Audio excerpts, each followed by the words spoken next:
Hello and welcome to Muse and Metrics. This is your host, Philippa Burgess. I'm here today with another wonderful guest. I'm going to turn it over to you. We'll get started. I'm Dr. Anmol Agarwal. I work in cybersecurity and AI in the industry as a senior security researcher. I'm also a professional speaker. I work on AI security, so that's the intersection of cybersecurity and AI. I also do a lot of speaking and consulting in my free time. So the challenge with technology is a lot of people don't really understand, like, what is AI or what is cybersecurity. That's very challenging to understand sometimes. And I demystify technology for everyone. So I'm also doing that in addition to my industry role, because the challenge with technology for a lot of people is there's so many different technologies out there, and it seems like every day there's another buzzword that's coming out. And what does all of that mean? So in my talks, I generally simplify AI or cybersecurity for audiences. We think about What is AI or what is cybersecurity, and apply that technology for your organization without being caught up in the industry hype. I do think a lot of those terms are thrown around and people don't actually understand what they mean. I started in my studies actually in urban planning, and it was there that I fell in love with data science and data visualization. And then I started on geospatial path and spatial data science. And then I sort of found AI and ML, and as I became a Google Women Tech Makers Ambassador, a Microsoft Student Learn Ambassador. So getting mentored in the AI and machine learning was, to me, fit really well with the role of geospatial, and also because I'm interested in government. I'm seeing a lot of applications within what they're doing. But then also my interest in government led me to understand that you can't walk into those buildings, intelligence community agencies, without a security clearance. And really at the heart of what does NSA do, or NGA or NRO, is cybersecurity. You have to have that mindset. And in order to qualify for internships, because I'm a graduate student, I wanted to extend my time, and it just worked out that I needed to sort of fill my schedule from part-time to full-time in the spring semester with a cybersecurity course, and ended up sort of fitting in my schedule. And then suddenly I was like, wait a second, I can do a whole certificate, extend my time at school, really learn these things like deeply technically. And yet at the same time, I'm finding that someone like myself, like yourself, who speaks, finds leadership roles in the industry, because cybersecurity can be very technical, but it can also be very leadership oriented and influence and awareness oriented and compliance and law. So I'm actually in law school now for privacy law and cybersecurity. And so that has extended my time in school. I'm still finishing my master's in the fall semester, but that's just a bit of context of why I'm such a super fan of yours, because there's so few people I see talking about these intersectional fields, and that there is a lot of crossover. And again, I'm at the very beginning, so I did my certified in cybersecurity and found that a third of that exam was cloud, and I did my digital cloud leader, and I found a third of that exam was security. And so I think it's interesting to see the intersections and also demystify it, because I do think these terms are used a lot and people may or may not actually know what they mean. So let's start with that. Because again, in your super fan club, because I love what you do. And I also just wanted to actually, one more thing to add to this is that when we think about machine learning and cybersecurity, I think it's so cool because it goes both ways.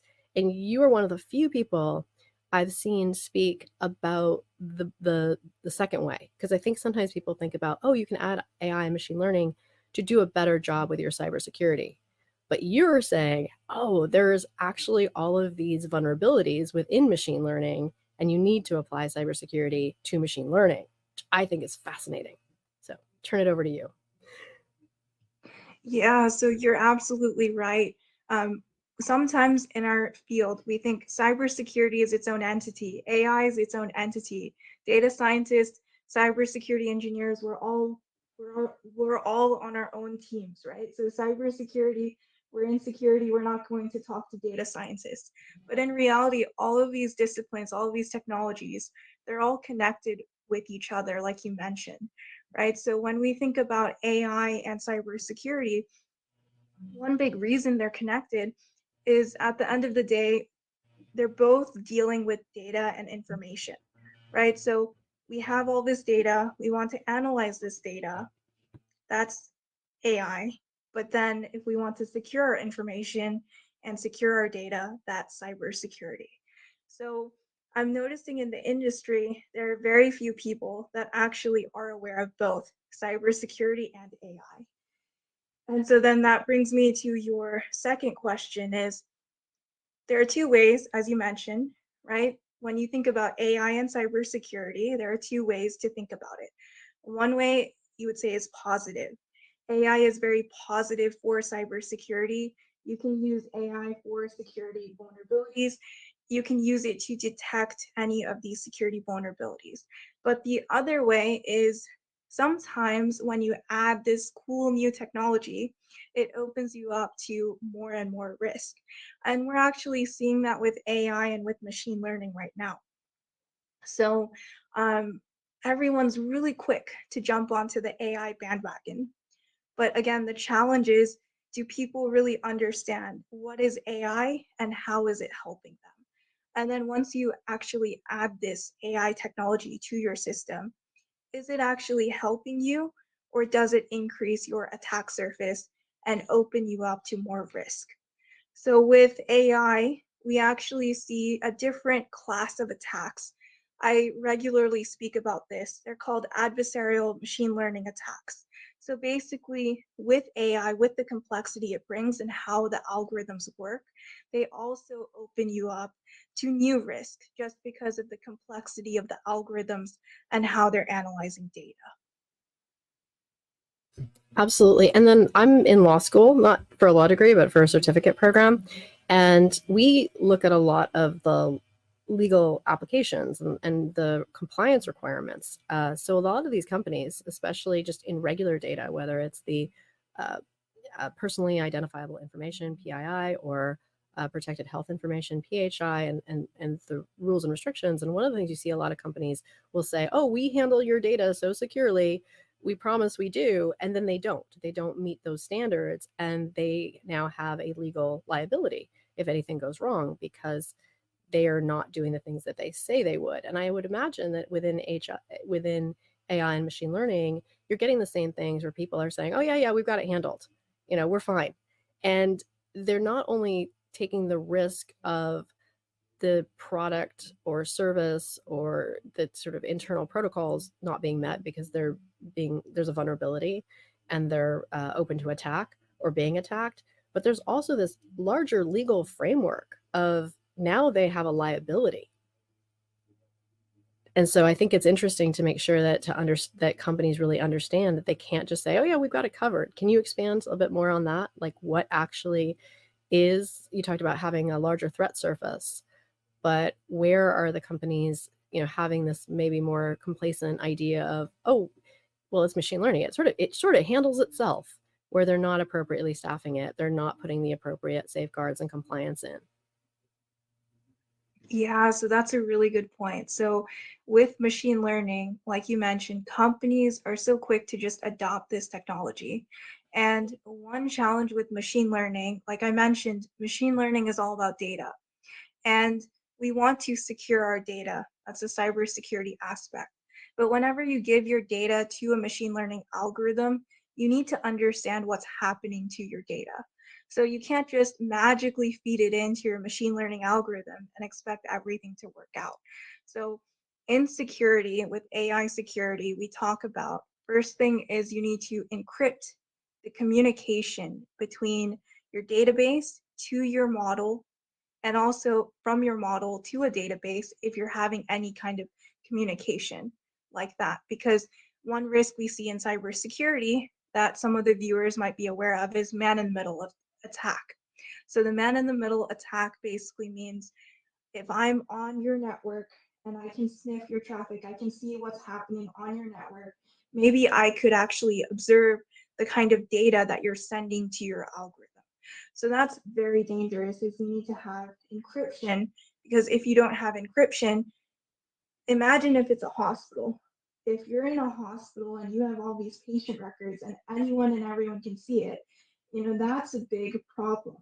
So that's one aspect. And then the other aspect is traditionally in machine learning, a lot of the algorithms and a lot of the solutions out there, they're only using one server. So this means we have all these clients, let's just say hospitals, we have all these patients, all these different records of patients, and they're all being stored in one database. And one challenge with hospitals is a lot of times they might have legacy technology, really old systems. They know it works, but they don't really know how it works or why it works. It just does.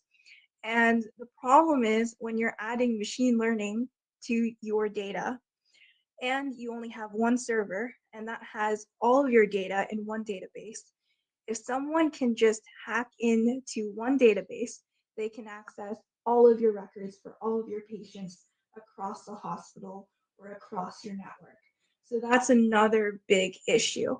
And one growing area of research is actually privacy preserving machine learning, which was a focus for my dissertation. It's the idea of federated learning, which is actually a technology that was introduced by Google. And the idea is that instead of having one database or one server, we want to have distributed machine learning. So that means we're not going to just store all of our data into one database. We're going to have all these clients, think of it like a network of hospitals, and they're going to send the server or the database updates to a machine learning model.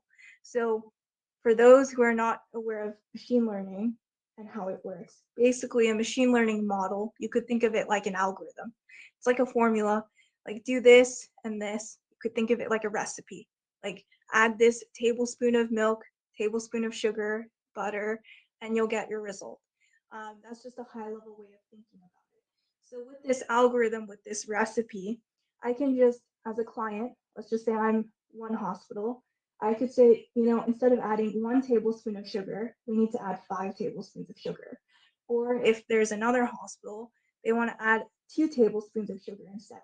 So we all just say, change the recipe in this way. And from that, you can aggregate or combine these different updates and say, okay, this is my final recipe. So I don't know how I got this recipe as a hospital. If I'm a server, I don't know how you got the recipe. I just know that's what you recommend. And so that's kind of what people are trying to do now is preserve the privacy of the data while also using machine learning.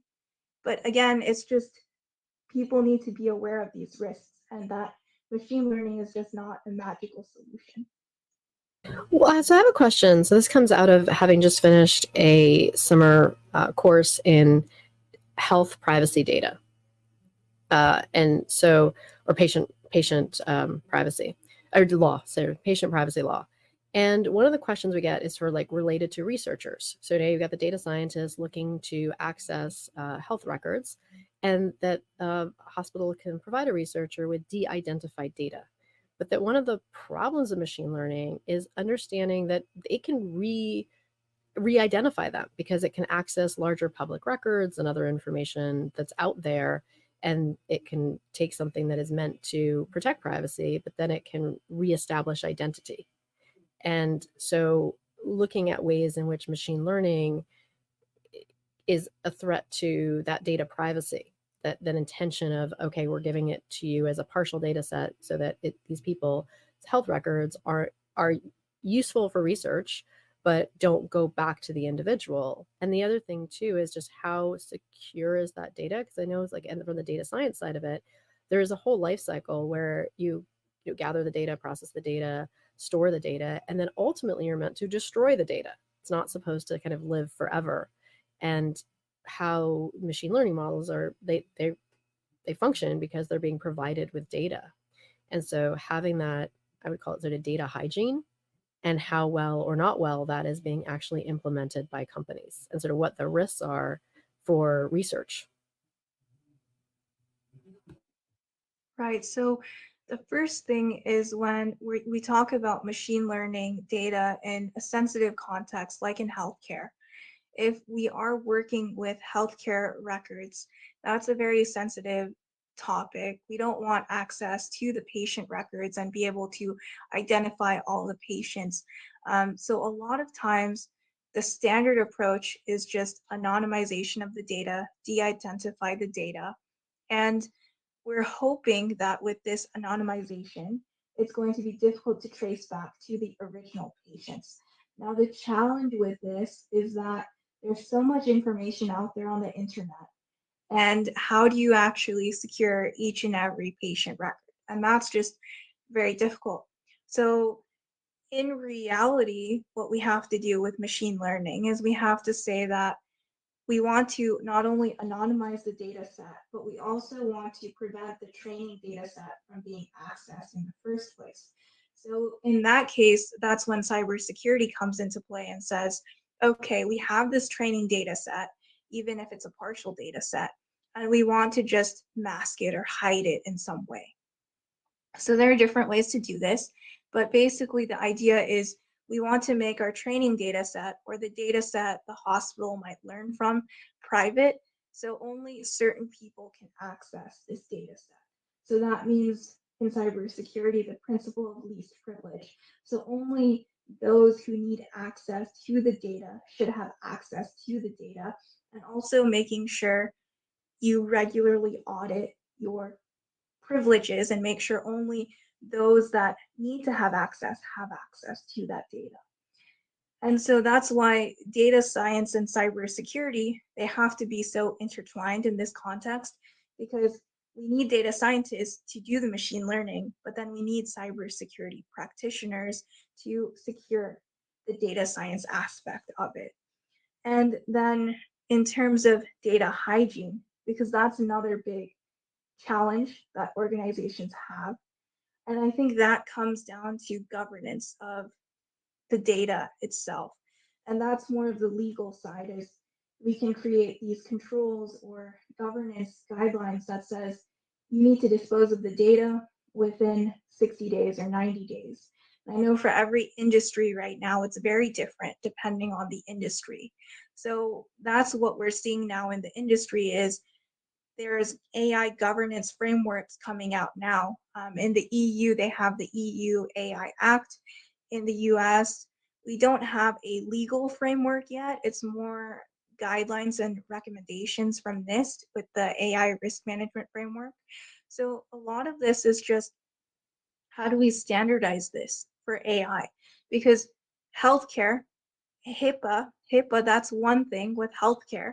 So every industry has its own rules, but then how do we ensure that, okay, you're not in healthcare, maybe you're working with space technology. How is that also secure in the same way? And what kind of controls do we need across the different agencies or different industries?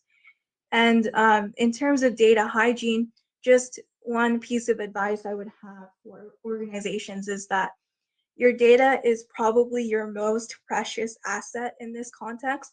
So you need to be very careful about how you're handling your data.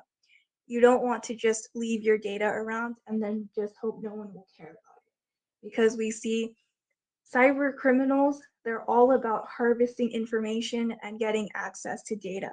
So that's why no matter which industry you're in, whether it's healthcare, whether it's finance, whether it's education, whether it's transportation, you need to protect your data.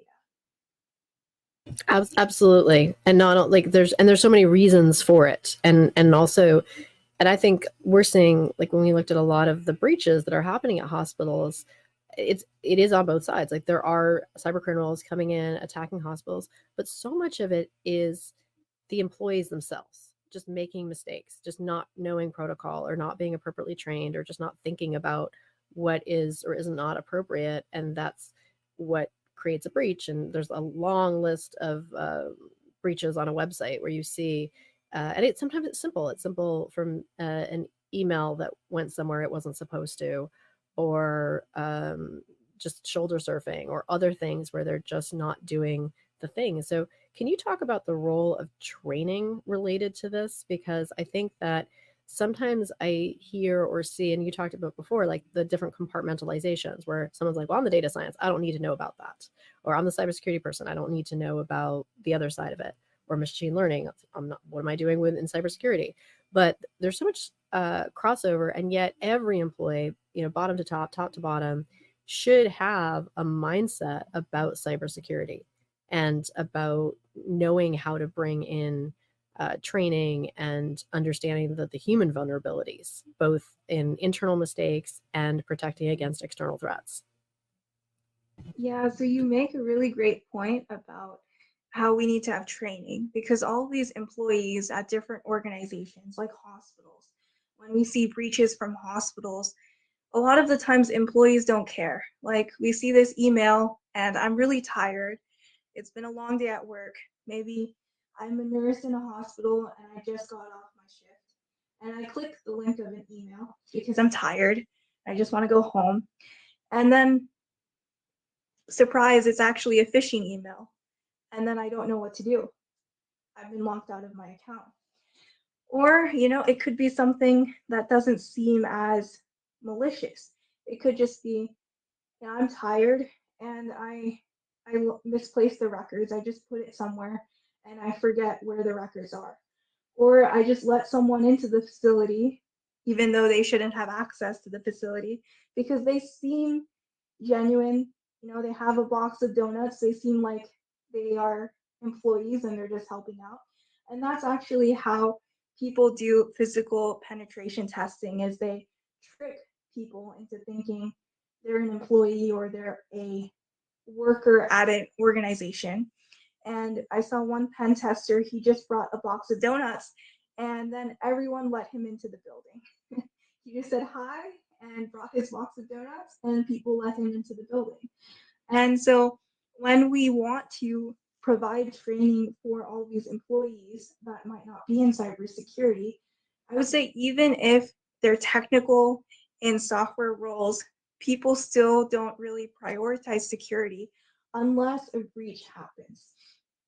So we still need to change the culture and say that security shouldn't be an afterthought. It should be something you think about proactively, because right now what happens is I don't want to prioritize security. That might be what a company says, is a company might say, I don't want to prioritize security because I just want to create a really amazing product out there for someone.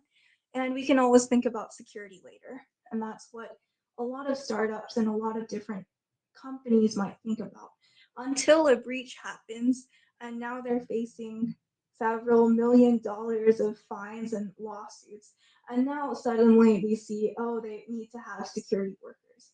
But for training itself, I think the key is creating training for all employees at all different roles, because right now maybe only leadership understands security, or they have this seminar for you once a year and they say you have to take this along with 10 other trainings, and you just kind of click through. A lot of us just click through the training because we want to get on with it and get on with our jobs. So I think the challenge is having training regularly, but then also making it more engaging and interactive. Maybe getting a speaker to come on site and provide the training for you versus just a video training. So if, for example, if I were to come on site and provide a training, I would actually create activities for someone to do and to see, okay, this is how cybersecurity works, versus I'm just gonna bore you to death with slides and we're just gonna keep reading off of the slides and talk about why security is important. And by the time I finish the lecture, you're probably not paying attention anyway. So I think that's something that we need to change, is we need to make training more accessible for everyone, but we also need to make it very engaging and make people understand that the consequences of cybersecurity not being prioritized, it might not just be, just it's not a big deal. It's actually a really big deal if cybersecurity is not prioritized, because that could cause companies to shut down, people to lose their jobs, lawsuits to happen. So it's not just something that's annoying, it's something that is really essential. Absolutely. I mean, just from a reputational damage alone, because before I got into this and made my hard left into tech, I was in marketing and media, and reputation. You work really hard to build a reputation, and the reputational damage to your company and the amount of time it's going to take to rebuild that trust. Or like you said, there's a financial penalty, there's a loss of income. I mean, if you get into a ransomware situation, you are now paying, some of these larger companies are paying millions and millions of dollars.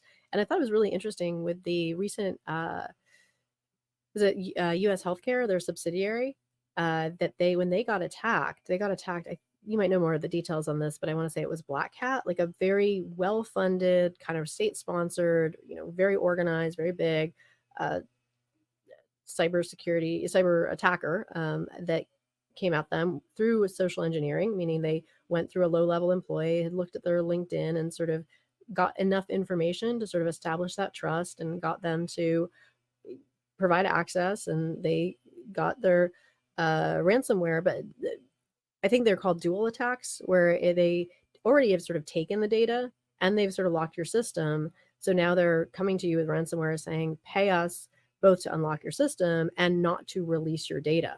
So they got you sort of from 2 points of vulnerability. And so I believe it was like a $22 million payout. So it's profitable for these companies. They're very motivated. And yet at the same time, they had a partner, literally a partner in crime, that was helping them. And it was about a week later, 2 weeks later, that partner was like, hello, we haven't gotten paid yet. And so we still have this data. So we're coming at you. We don't care who pays us, but until we're paid, we're now coming in as a second threat actor into this scene. So where they had already thought it was handled, they paid it. And the other thing too, we were learning in class just about with these ransomware, they sort of say, oh yeah, we'll unlock your system, but they may not, or they may not do it correctly. So there's all of these additional risks that you are subjecting yourself by not doing it right to begin with. And you are absolutely right. It's a mindset shift and it's a cultural shift that has to happen, which is why we do things like Cybersecurity Awareness Month and Cybersecurity Career Awareness Week to let people know, hey, there are paths and opportunities for you in this field, but for everybody to sort of just be aware of what needs to happen to have that security posture and that security mindset. I mean, to me at this point, if you have a lock on a door in your house, you typically lock it. Why? Because you're like, I just don't want someone walking into my house. And most of us, we have a phone and we're going to have a password on it because we just don't want someone picking up our phone and just going through it. And so cybersecurity to me is like no different. You should have the same basic sense of safety that we have in our own homes and we have with our own phones when it comes to our personal and our corporate.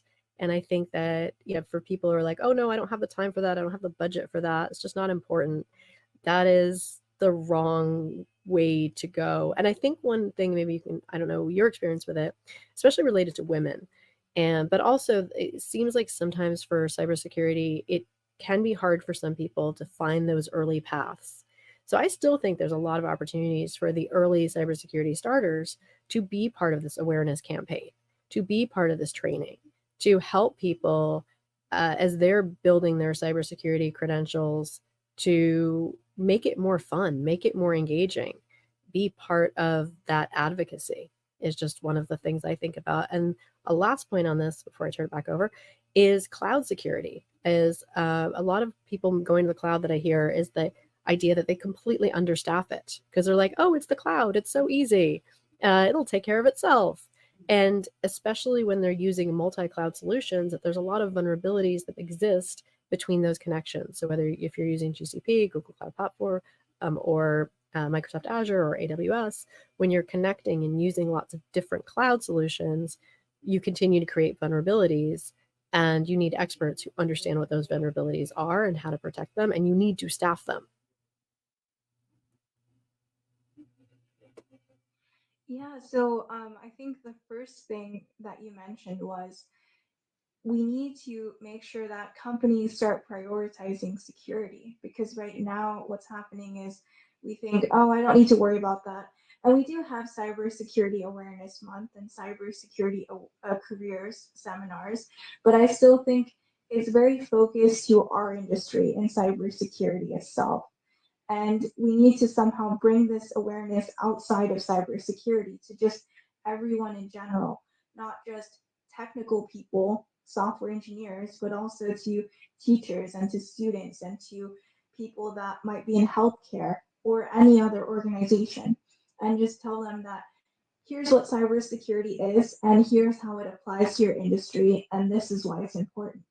And I think a lot of this shift and this and this cultural shift and this educational shift, a lot of this shift that we see, it needs to start with the early generations. So we need to start educating students in school. This is what cybersecurity is. This is why it's important. And here's how you can get started with it. Versus us getting started with cybersecurity maybe later in our careers. I think it's important to start early on and introduce ideas early on. Because a common career path we see is software engineers who have been programming for maybe 5 years. They're the ones who go into cybersecurity.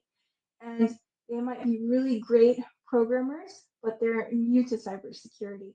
So we need to start educating everyone that cybersecurity is important. In software engineering, you might have this hack to make the app work, but you still need to secure it, and maybe you need to have secure coding practices along with it. And instead of just getting this hack to work, maybe start securely coding apps versus just getting something to work and then being done and going on to the next task. So I think that's very important. And then I think the challenge in our industry is women are still very much underrepresented in our industry, in cybersecurity and technical fields, just in general, because there's still this misconception that women don't shouldn't be in security, because there's this idea in the media whenever we watch a movie, the hackers they usually portray, they're all of the same type. If you see the hacker, it's typically a man in his 20s to 30s, and he's just in a basement with all these screens with different colors and numbers. They're trying to show binary just across the screen like this. And the challenge with that is that maybe women don't see themselves in that kind of career, because the media keeps telling us, oh, to be a hacker, which by the way, that's not the only job in cybersecurity, but we often think to be a hacker, you have to be this person, like the character they show in the movie. And then that's actually switching women off and preventing women from pursuing cybersecurity in some cases because they just don't think that they belong. So I think it's really important to have more women role models in the field. So we have women in cybersecurity, Women's Society of Cyber Jitsu, a lot of others. And the problem with it is we have all these organizations, but still women might not be aware of it because it's just by the time a lot. So the challenge with, I think, with women, especially in this industry, is that they don't really see themselves in the security industry, because a lot of times in the media, the security hacker is portrayed as just a man in a basement with all these screens around him. And so then women might not actually see themselves in this career, and that might be a challenge for women to adopt cybersecurity careers, because if you don't see yourself in the movie, you don't see yourself represented in the industry, then maybe cybersecurity isn't for you. And unfortunately, we're seeing now that a lot of women that I talk to when I mentor women, they just say, "Oh, I couldn't possibly do cybersecurity." Is what a lot of my mentees tell me, is that they don't feel comfortable pursuing cybersecurity because they just don't see themselves in it. And I think we need to change that, and we need to have more women role models within the industry and within the field, so that women can learn that they also have a place in cybersecurity as well. And it's not just being a hacker, right? You can do red teaming if you want, but there's a lot of other roles too, like AI security, blue teaming, defensive side, design development, the law side, the legal side, governance, risk, and compliance, and there's so much. And I think as an industry, we all benefit from different perspectives of approaching a problem. Absolutely. What advice do you have for women. Like we have a group that we've put together. We've got 50 mentees that have come together. And I was putting a project together as part of being a Women Tech Maker ambassador, and we always do an International Women's Day campaign. And I wanted to sort of also lean into the theme of impact the future.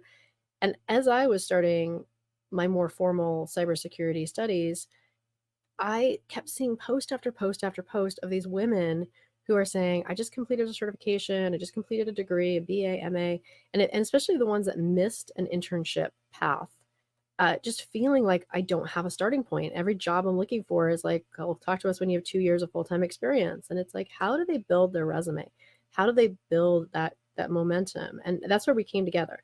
I will say, to just give you some background, that I do feel at the beginning, before people started, sometimes we don't go for what we don't believe can happen. So if they lose faith, they're not as motivated to continue additional certifications, to go for their certificates, to build their network and do the hackathon and all of those things that start building momentum. And I think that's one thing we've made a really big breakthrough in our community, is to have everybody feel positive, feel supported, feel encouraged, and just continue their learning. And I think I would say probably more than half of them were like, oh wait, I still have a lot more to learn. And so they started being less mad at the industry and just being like, head down, I'm just going to skill up and make it so that I can't be ignored, because I really have these skills. And I try to find as many free or super low cost pathways. Like I'm always recommending women in cybersecurity, because I don't have, actually how we met, I don't have a deal with them, but they pay, their membership pays for itself. That's really the only paid thing I recommend to the mentees. Everything else I get to them for free. And just to motivate them to learn and to build their network. So I'm also recommending the NIST, or it's actually NICE as part of NIST, being a cybersecurity career ambassador. So a group of us just met and went through the onboarding for that. And I know some of them are still like, wait, why are we doing this? We're not even starting our career yet. I'm like, you're all here because you have your certification or you have your degree, and they welcome students, starters, mid-career, advanced career. And I'm like, this is the government group who is so committed to cybersecurity careers and your success that if you're having any challenges, hang out with these people. They'll help you figure it out. But I also love your take on it. Like, what do you think people should be doing in those first couple of years as they're just trying to find their feet and their way, and not burn out or get kind of super like just feeling like they don't belong? Yeah, so the challenge with this is that in cybersecurity, it's typically not an entry-level career. Traditionally, cybersecurity, they would always say you need 5 years of experience before they actually take you into a cybersecurity role. And we're seeing that now, thankfully, this mindset is changing, and they're now accepting more entry-level candidates. But again, in the industry, there's this culture of, I need to get 10 different certs. I need to get this on my resume. In cybersecurity, we have all these different certifications that you could possibly do. Security Plus, Network Plus, CISSP, SANS certifications. And the challenge with this is that people are so overwhelmed, they don't really know where to start.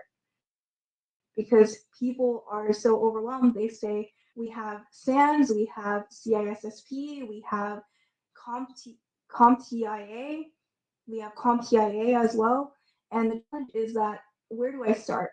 I have all these different certifications and I don't really know which one to do.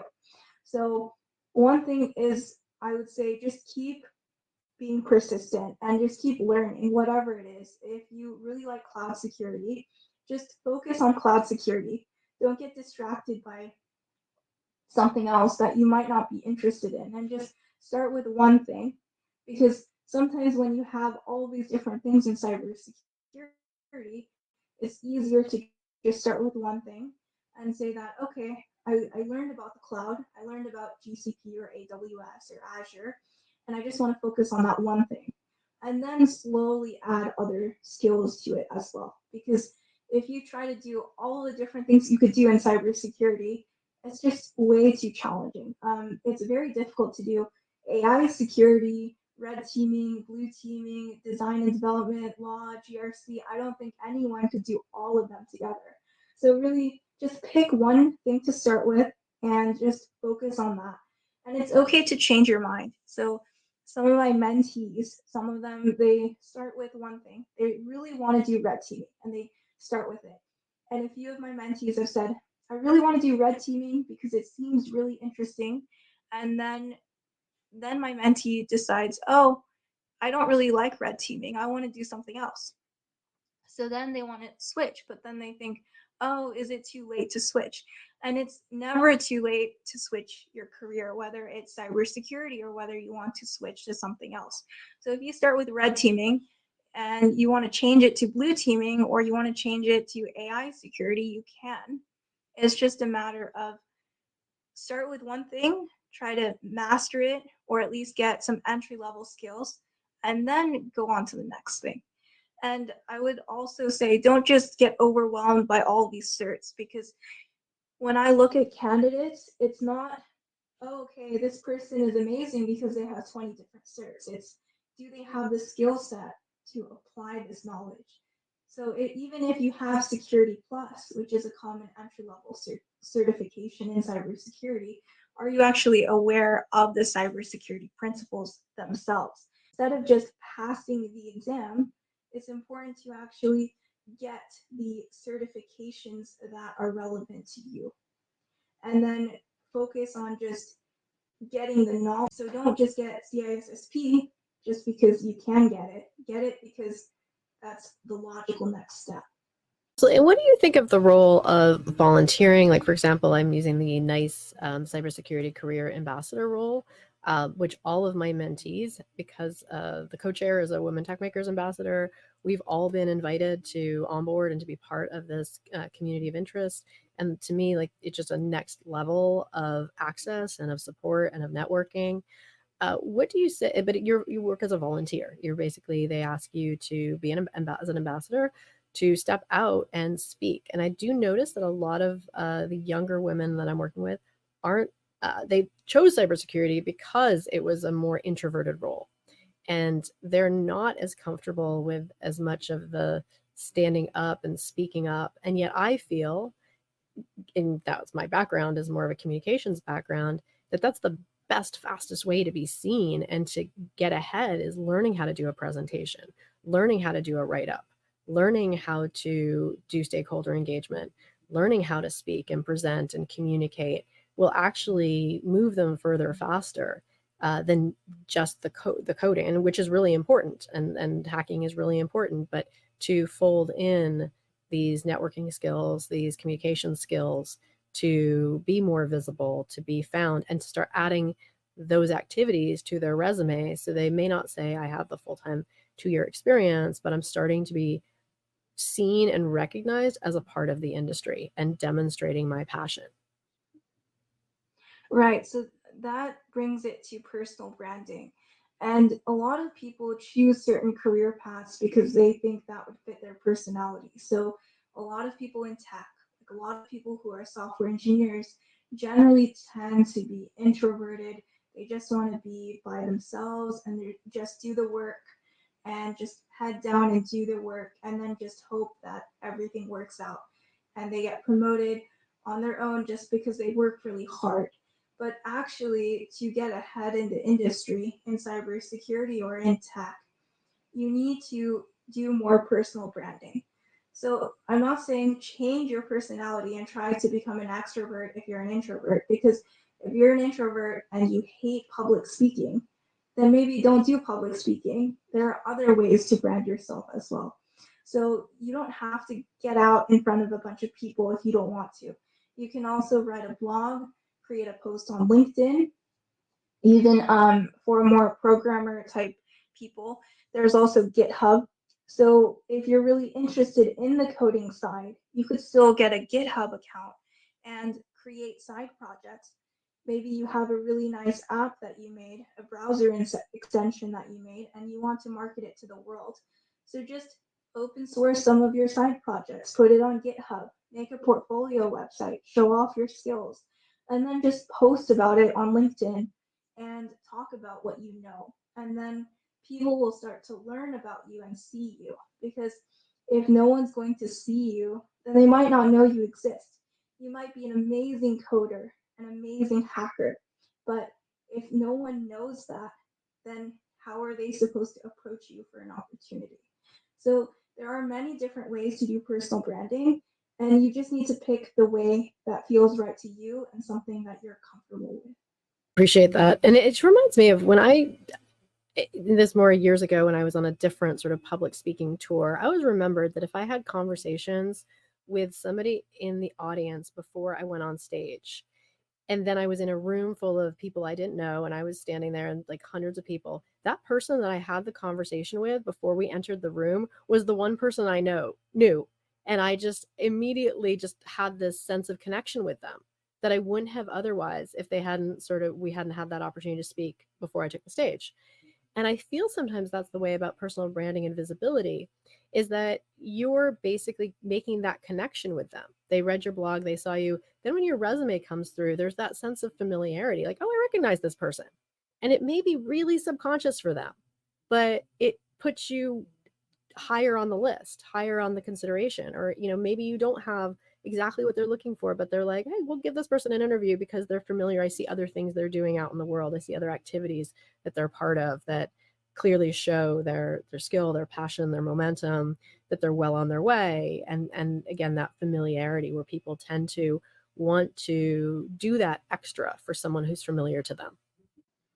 Yeah, so when I give talks to wide varieties of audiences. Sometimes there are 100 people in the room, 200 people in the room. And when you're first starting out with public speaking, it can be overwhelming because you see all these people and you might not know anyone. So even if you don't have a chance to network ahead of time, because yesterday actually I had a talk at 8 in the morning, it's really helpful to just look into the crowd, and if you see a friendly face or someone who looks friendly, just look at them. And it's important to shift your eye contact. So you look at this one person in the middle, then you go to this side, then you go to the other side, and you just try to find one friendly face, and you keep going back to that friendly face. Like you make one point, like AI, and then you look at that person. And then you talk about cybersecurity, you look at another person over here. And that's a really useful tip for public speaking, is just try to look at one friendly face, or if you don't feel comfortable with eye contact, sometimes they say look at the forehead of someone instead of directly into their eyes. So that might also help people that might be more introverted and shy, and they might have a hard time making eye contact. And that's another reason why volunteering is actually very important, because when you volunteer at these organizations, whether it's what you mentioned, the NIST Cybersecurity Ambassadors Program, but there's also Women in Cybersecurity. They have their own local chapters. They have various meetups. If I go to meetup.com, I see so many different groups in all these different industries, in cloud security, in AI, in Python, and it just networking with those groups themselves, whether it's virtual or in person, and then just get them to know you and say, hi, I really like working on cloud security, and this is what I know, and then you just start a conversation that way. So it's really important to just put yourself out there and just network in the way you feel comfortable. And there are also so many other avenues for you as well. So there are Discord groups, there are groups on LinkedIn where you don't even have to talk to someone. You could just send them a text message. And then that's the way you start a conversation as well. You make a really great point. And also, I want to speak to the extroverts versus the introverts at these events. I think one of the things to keep in mind is it's about casual, repeated interaction. And I think that's what I was talking about as being a speaker, looking out at the audience. So from the audience point of view, if you have opportunities to casually interact, whether with speakers or with other people there, you all get more comfortable because there's that familiarity. And a lot of times when you go to a networking event, you really don't need to do much more than show up and listen. And that when you go again, you'll start to see more familiar faces. And you go again, you're starting to feel at home, and people will start talking to you more. But I do want to kind of my advice for the extrovert in the room is I had gone to it wasn't a women event particularly. It was a GDG, Google Developer Group. event in New York City, but it was around International Women's Day. And there were these two lovely girls, and they were just pressed up against the sort of the window and the pole of the Manhattan event space, and they weren't talking to each other. They were just so petrified. And I immediately, I scanned the room and I just saw them and I went straight to them. And I introduced myself, I introduced them to each other. And there was this sense of relief, like once they got introduced to each other, because they were standing next to each other, but neither of them knew what to do. And as soon as I kind of created that community and that safe space, and they got it, and then other people came and joined us. And eventually I moved on to another conversation, but they were included, they were relaxed, the energy just shifted. So if you're more of an expert, you can help the introverts, and they welcome it and they invite it, and they just sometimes just don't know where to start. But if you're warm and welcoming, you'll bring them in and they'll have a better experience for it. Right, yeah, there are definitely extroverts and there are introverts. And the extroverts, they can help introverts connect with each other, and they can also help by starting conversations. So one of the groups I was in, it was Women of Security. And every time when we start an event, we always have a roundtable discussion, and everyone just stands up and introduces themselves. Just 1 to 2 minute pitch of who you are and what you're interested in.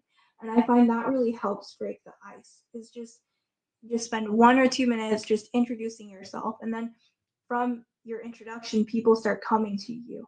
And then when you keep going to these events, whether it's Women of Security or some other event, not only will they recognize you and see you, but they'll also invite you to other groups that you might not be aware of. So there's Women of Security group. They actually have connections with other local companies. So then they invite the members to meet with other companies in the area. And then there's another happy hour networking event about cybersecurity or about blockchain or something else. And so by networking with these people, just by showing up, they recognize your face and then they say, "Hi, I know you. I've seen you before." And then they start the conversation. And then they might say, "Oh, you're really interested in AI security. There is this AI security meeting tomorrow night. Would you like to join?" And that's another really helpful way to get connected with the community as well. Is sometimes just pick one group. For women, you might feel comfortable with a women in security group, and then they might introduce you to groups that might not be women focused, but might be tech focused in the area that you're interested in. Absolutely. And I am, I could, like I said, I love your intersection and the intersectionality and just all of your advice and commitment to mentoring. I think one of the things we're seeing a lot is these women's groups. I really, in my previous career, had never seen women come together so powerfully. I will say, I actually, years ago when I worked in the entertainment industry, I was part of a women group there, and it was so powerful and it was so supportive. But the way that I see them now in the tech industry and the cybersecurity industry, so I do encourage women, look for those women's groups. The women are very supportive and very kind and very welcoming. And again, once that sense of you belong is not that you know one person, it's where the people know each other. That's where you are, that's what your goal is, that you're with people. So you don't have to even do that much extra energy. The energy is already happening. Those relationships are already being woven. And then you suddenly realize, oh, we know the same people. And that's just, again, creates that sense of I belong here. And I think that feeling of you belong is really important. And I think what you're talking about is that those first 2 years may be a bit more challenging, but just keep that momentum going. Just keep going, just keep showing up.